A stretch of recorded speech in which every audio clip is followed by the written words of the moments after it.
Maharajganj police को आज बदमाशों से मुठभेड़ के दौरान एक बड़ी सफलता हाथ लगी। पुलिस ने मुठभेड़ में 4 शातिर लुटेरों को गिरफ्तार किया, जिनके कब्जे से लगभग 56 लाख रुपए नकदी और भारी मात्रा में सोने चांदी के जेवर के साथ हथियार भी बरामद। मुठभेड़ के दौरान बदमाश और पुलिस के बीच हुई फायरिंग में 2 लुटेरे व एक पुलिस कांस्टेबल को भी गोली लगी, जिनका इलाज जिला अस्पताल में कराया जा रहा। लुटेरे के कब्जे से बरामद भारी मात्रा में बरामद नकदी हवाला कारोबार से जुड़ा होने की आशंका जताई जा रही, जिसकी पुलिस गहनता से जांच में जुटी है। जानकारी के मुताबिक बीते 10 अक्टूबर की सुबह ब्रिजमनगंज थाना क्षेत्र के लेहड़ा जंगल के समीप एक बाइक पर सवार गोरखपुर के शास्त्री नगर निवासी अभिमन्यु यादव व उनके साथी राम आशीष साहनी के साथ बाइक पर सवार 2 अज्ञात लुटेरों द्वारा गोली मारकर लूट की घटना को अंजाम दिया गया था। इसके बाद पुलिस की टीमों ने पूर्वांचल के लगभग 20 जिलों सहित नेपाल के सीमावर्ती क्षेत्रों में भी लुटेरों की खोजबीन शुरू कर दी। वहीं मुखबिर की सूचना पर आज भोर में फरेदा थाना क्षेत्र में पुलिस ने मुठभेड़ के दौरान 4 लुटेरों को गिरफ्तार किया, जिन्होंने 10 अक्टूबर को लूट की। पकड़े गए हैं, क्या आपराधिक इतिहास रहा है, क्या कार्रवाई की गई अभी तक? देखिए, महाराजगंज पुलिस की 3 थानों की टीम तथा एसओजी टीम द्वारा अर्ली मॉर्निंग 3 अपराधियों के साथ मुठभेड़ में 2 अपराधियों को घायल अवस्था में गिरफ्तार किया गया है तथा साथ ही अन्य 2 अपराधियों को गिरफ्तार, कुल 4 अपराधियों की गिरफ्तारी हुई है। जैसा कि आप सभी को विदित है कि 10 तारीख के प्रातःकाल पुलिस के पास इस प्रकार की सूचना आई थी कि ब्रिजमनगंज फरेंदा सड़क पर एक व्यक्ति से 2 लाख पैसे भरा बैग गोली मारकर पैर में छीना गया है। इस सूचना पर पुलिस द्वारा तत्काल गंभीर धाराओं में अभियोग पंजीकृत किया गया था तथा एडीजी जोन और आईजी रेंज सर के निर्देशन में इसमें 5 टीमों की गठन की गई थी, जिसमें संत कबीर नगर और देवरिया की टीमों का भी सहयोग लिया गया था। और इसमें अब जाके हमारे महाराजगंज की टीम को सफलता मिली है।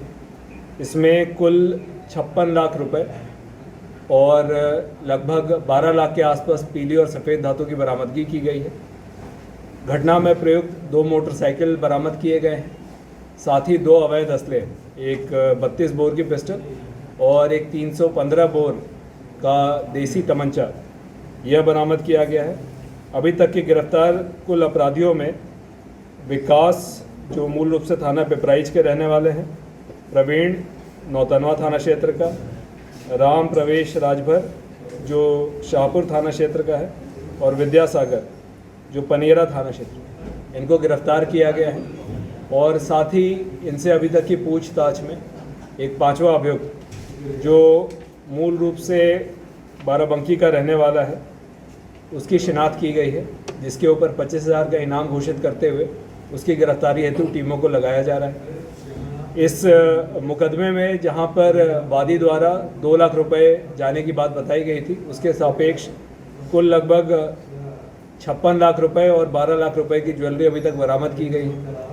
तो ये जो अनअकाउंटेड कैश है, इसके संबंध में भी विवेचना को प्रचलित रखते हुए जो ये सारा का सारा कैश कहाँ से ओरिजिन हुआ था और कहाँ के लिए जा रहा था, इसके बारे में भी पूरी जानकारी विवेचना के दौरान की जाए। इतनी बड़ी बरामदगी है सर, तो क्या लग रहा है हवाला से इसके तार जुड़ रहा है क्या इस घटना के? देखिए, अभी विवेचना हमारी इसमें चल रही है। कैश बहुत ज़्यादा है और अनअकाउंटेड है, और इसका मूवमेंट कहाँ से है इसके बारे में अभी विवेचना में सारी चीज़ें निकल कर आएंगी, और जैसे जैसे विवेचना में चीज़ें निकल कर आएंगी आपको भी समझ में अवगत कराएंगे। सर, एक ही व्यक्ति से लूट हुई है कि और लोगों से हुआ है? सिर्फ एक टीम थी, जो 2 व्यक्ति जा रहे थे मोटरसाइकिल से, एक जो घायल हुआ था और एक व्यक्ति साथ में था। ये दोनों लोग गोरखपुर से निकले थे प्रातःकाल।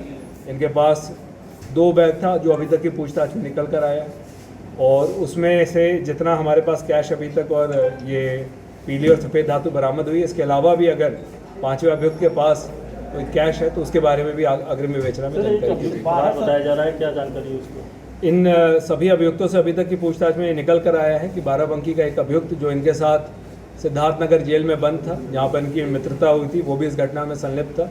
उसके लिए टीमों को लगाया गया है और शीघ्र उसकी भी गिरफ्तारी करते हुए बरामदगी की जाएगी। सर, उसके अभियुक्तों और वादी के बीच कोई संपर्क मिला है? उस अभियुक्त के ऊपर 25,000 का इनाम घोषित किया गया जनपद स्तर से।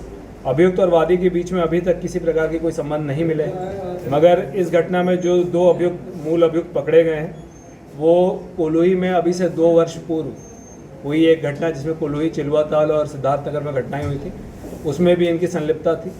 ये वही 2 अभियुक्त हैं और शेष जो 3 अभियुक्त हैं इसमें, जो एक जिसने रणनीति बनाने में मदद की थी और 2 इनके साथ जो रहे थे, वो 3 इस पुरानी घटना में तो संलिप्त नहीं, मगर उनका भी एक लंबा चौड़ा आपराधिक इतिहास है। इनके आपराधिक इतिहास की भी जानकारी की जा रही है और अग्रिम विवेचना में ये सारी चीज़ों को लाया जाए।